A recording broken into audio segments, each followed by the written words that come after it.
Because even if the threats are unclear, the political optics are crystal. The FBI looks strong, Patel looks decisive, and Michigan looks like it just dodged a bullet.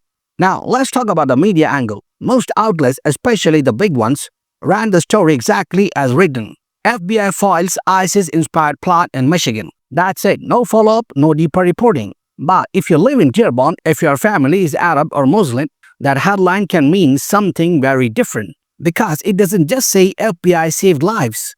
It says your community is under suspicion again. And that's where the nuance gets lost. The vast majority of Muslim Americans are just living their lives, going to school, working, paying bills. But every time a story like this breaks, the shadow of terror gets cast on all of them again. Now let's zoom out for a second. Under Trump's second term, the administration expanded the definition of terrorists to include Latin American gangs and even Antifa. So the word terrorism itself is getting stretched like crazy. Once upon a time, terrorism was about organized foreign-backed violence. Now it's becoming a political catch-all for people the government doesn't like. That's dangerous for everyone. Because the more you blur that line, the easier it becomes to weaponize it. And if you have learned anything in the last 20 years, is that fear-based politics always come with collateral damage. Here's what's coming next. The FBI will release more details probably within a week. We'll find out whether the plot was real or exaggerated. And Patel will likely use this as another example of his tough-on-terror image. That's not inherently bad again. If they actually save lives, that's a huge win.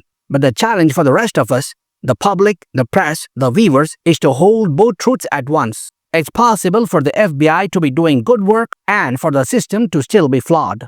It's possible to applaud law enforcement and ask questions about oversight. So what do we take from all this? First, Michigan is safe. The alleged threat was stopped. That's good news. Second, let's not rush to conclusions until we see the facts. Because history shows that some terror plots don't always hold up in court. And the third, when the FBI and politicians talk about defending the homeland, remember that security doesn't have to come at the expense of trust or fairness. Because when fear drives the narrative, it's always the same communities that pay the price. So yeah, the FBI says they stopped the terror plot in Michigan.